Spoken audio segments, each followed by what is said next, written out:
Saludo cordial desde la parroquia San José de México, Antioquia, Colombia, Padre Francisco Oquendo, domingo 19. El evangelio que se nos propone es Mateo capítulo 14, versículos del 22 al 33, que te invito a que lo leas en tu propia Sagrada Escritura.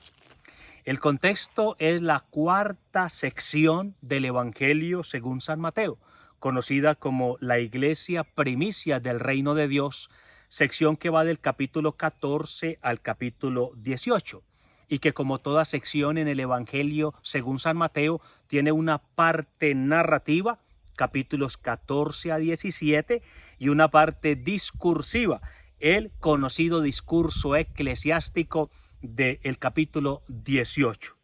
El paso de hoy se ubica en la parte narrativa de dicha sección, porque el Evangelio busca revelarnos a nuestro divino Señor Jesucristo.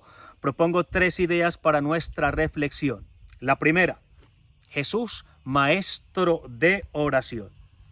Habiendo terminado la presentación del reino con el discurso parabólico de Mateo 13, Jesús regresa a su patria, donde haya poca fe y donde recibe la noticia de que Juan Bautista ha muerto.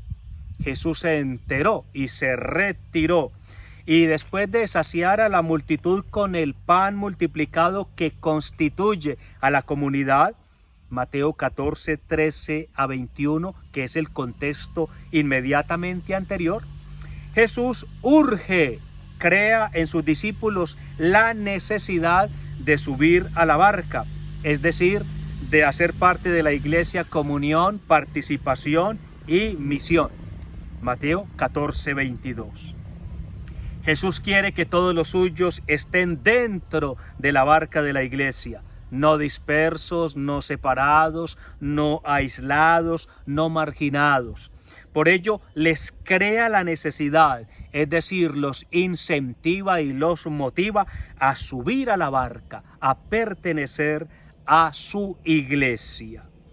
Después de tener a sus discípulos en la barca de la iglesia y después de despedir a la gente con delicadeza fina y fineza delicada, subió al monte a solas para orar, para saciar su corazón en un encuentro íntimo y profundo, en un contacto con la eternidad en el cual el tiempo no pasa. En efecto, al atardecer estaba allí solo, Mateo 14, 23, en un perpetuo amanecer, inmerso en la intimidad que vence a la soledad. Qué imagen bellamente esperanzadora y esperanzadoramente bella. Mientras la barca de la iglesia avanza zarandeada por las olas, enfrentando y afrontando el viento que le es contrario, Mateo 14, 24, el Divino Maestro está orando por ella. La iglesia no naufraga en las persecuciones, hostilidades, ataques desde afuera o desde adentro. La iglesia no naufraga a pesar de sus heridas abiertas, de sus debilidades y fragilidades, porque la sostiene la oración de su divino Señor. El Divino Maestro nos enseña con su ejemplo la oración en la soledad silenciosa y el silencio solitario, en la intimidad profunda y la profundidad íntima, la oración en la iglesia, con la iglesia y por la iglesia, la oración que nos sostiene firmes frente al viento contrario, la oración que nos hace caminar en la noche, que nos hace caminar sobre las aguas. En efecto, a la cuarta vigilia de la noche, es decir, de 3 a 6 de la mañana, el Jesús orante vino hacia ellos caminando sobre el mar. Mateo 14, 25. El Jesús orante venía como aurora en la aurora, con el mar bajo sus pies.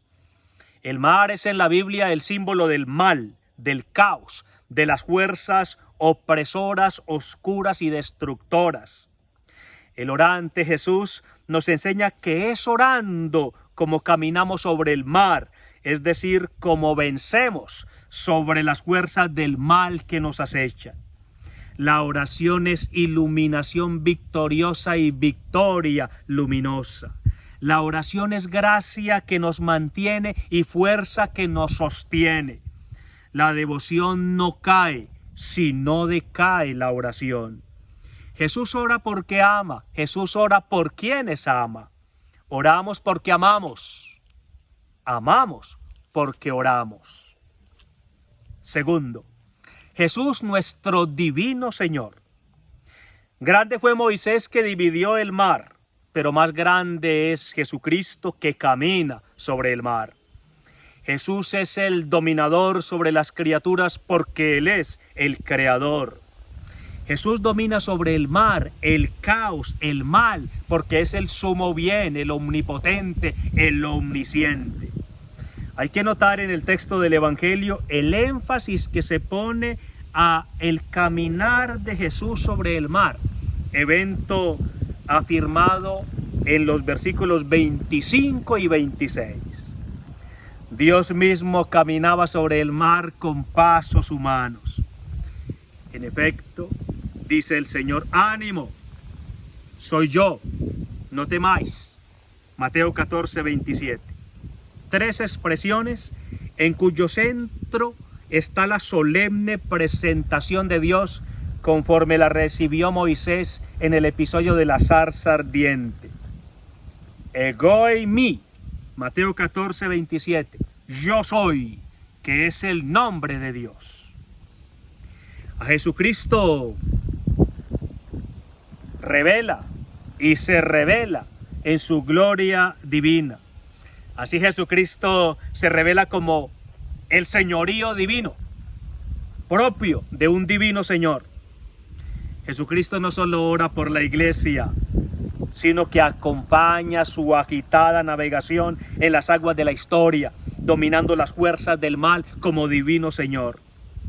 En efecto, la conclusión del relato es toda una confesión de fe de parte de quienes están en la barca de la iglesia. Los que estaban en la barca se postraron ante él diciendo, verdaderamente eres Hijo de Dios. Mateo 14, 32.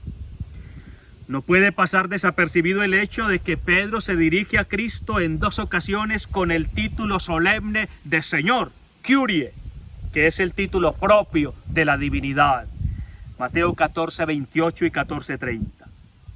También el apóstol Pablo en Romanos 9, 5, que escuchamos como segunda lectura, afirma que de los israelitas procede Cristo según la carne. Cristo, el cual está por encima de todas las cosas, Cristo, el cual es Dios bendito por los siglos. Tercero, la grandeza de Pedro. Esta escena es la primera de 3 escenas propias del evangelista Mateo donde se exalta la grandeza de Pedro. Junto a la grandeza de Jesús, Mateo presenta la grandeza de Pedro. Las 3 escenas se hallan en esta sección del cuarto evangelio que trata sobre la iglesia, dentro de la cual Pedro tiene un rol, un papel, una misión única por voluntad del Señor. Estas escenas se hallan repartidas en los capítulos 14, 16 y 17. Y un denominador común de las 3 escenas es que a un cierto punto de la narración, los demás personajes desaparecen de la escena y permanecen solo Jesús y Pedro, como sucede en la presente escena en los versículos del 28 al 31.